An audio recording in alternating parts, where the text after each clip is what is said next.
Dozens of wealthy parents have been indicted in a college admissions scandal, about 50 people total. It includes some famous actors and actresses like Felicity Huffman and Lori Loughlin. The mom from Full House has been indicted.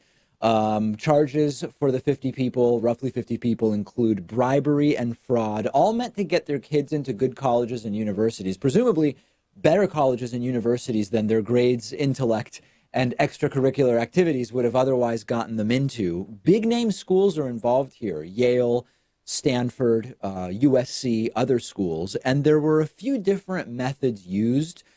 Sometimes it involved paying college coaches, including to get them to say that their kids are not only good at a sport that maybe they play, but even good at sports that they don't play at all, creating staged pictures, rowing, for example, and getting a coach to say, yeah, this is a great rower.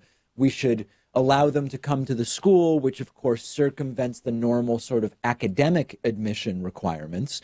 Another version of the scam, another side of the scam, was paying either consultants or exam administrators to sometimes let smarter people take tests for their kids.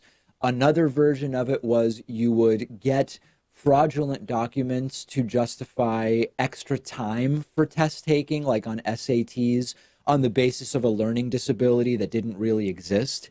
And then the proctor of the test would be in on the scam, and sometimes they would be the ones completing the test for the student. So there are a bunch of different versions of this and a bunch of different sides to it, but we're talking about really big money here. Sometimes a total of more than $1 million per student, could be as cheap as $50,000 for a test score, could be as much as $200,000 for those fake sports credentials that I mentioned. And this is criminal in some cases. This is horrible. I don't think you're teaching your kids any good lessons here, but you know what, Pat? You are sort of teaching them realistic ones, which are that money and connections can get people elite status whether or not they've earned it. And that's actually a realistic life lesson. And in theory, conservatives should be against this because this is essentially a handout. It's not as if the students are achieving things based on their own merits. They just so happen to have wealthy parents. This is how wealth is able to stay in families for generations. We don't live in a true meritocracy. Of the 400 richest Americans, according to Forbes, 60% of them inherited their wealth. And it starts with this. It starts with parents getting their kids into wealthy schools, and then it goes from there. Now, let's be very clear here. What we're now talking about, indictments, is over the line into criminality.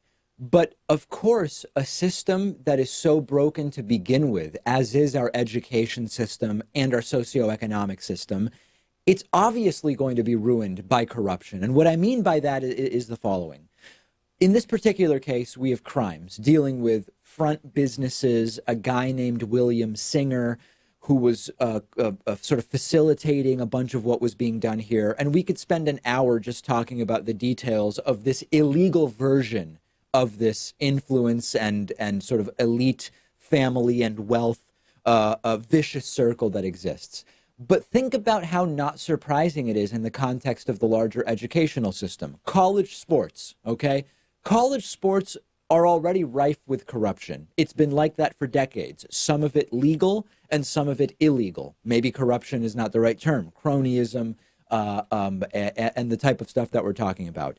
The college cost infrastructure is completely out of control, and it is reinforced and perpetuated in a vicious cycle by the fact that it's easier and easier to get student loans with which you can pay schools more and more money for room and board every single year. Student lending in and of itself, riddled with predatory victimization of students, completely unsustainable in every way, and allowing students to go further and further into debt in fields that will eventually never really allow them to pay off those loans because of wage stagnation. Legacy admissions, another practice that just reinforces this elitism that Pat is talking about.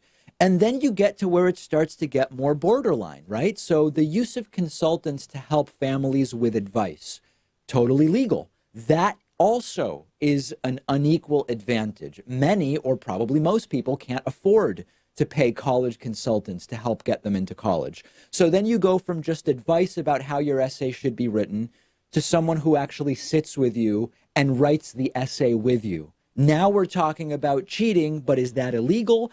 And it's just a gray area sliding scale. Consider, for example, the golden boy, Jared Kushner. What about donating to a school and then your kids get in? Jared Kushner's father donated $2.5 million to Harvard right around the time that Jared Kushner was applying to Harvard. And then Jared Kushner, not surprisingly, got into Harvard. What's the difference? The difference is we've decided some of this stuff is criminal and some of it is not. And by the way, you think you have some idea now why Donald Trump doesn't want his grades or SAT scores released? I think this scandal actually tells us a lot about that. Do we believe that the Bush family is all geniuses who on the basis of intellect deserve to go to the schools that they went to? You be the judge. So the message for me here is crime is a social construction in the sense that society decides what is considered criminal and what isn't. Murder, okay, basically everybody agrees that should be criminal. But then you get into stuff like lobbying, political donations, influence peddling of different kinds, bribery, fraud, college consultants, etc. Some of the stuff is over the line and some of the stuff is not. And some of the actions in this college admissions scandal cross the line into what society has decided is criminality. I get it's not the same thing to donate a building to a school versus to pay an expert to write your kid's admission essay. I get that it's not the same. But if you do a serious analysis of the college system, both things we would expect to be going on in a system that's designed the way our system is used. And both are ways to use money to get a kid into a school that they might not otherwise get into. So there's a lot of criticism to go around, parents, coaches who accept the bribes, consultants who cross the line, but it's a rigged system. Some tactics are legal, some tactics are illegal, but it's not a sustainable system in any way. And it allows the rich to have special access to education, which gets them special access, privileged access to positions of authority. And we continue to have the same families dominating society. It's how the system works, period. What are you teaching your kids when you do this, even if they don't know? Not really sure. It's not how I would live my life if I had kids. And I think a lot of people in our audience probably share that point of view.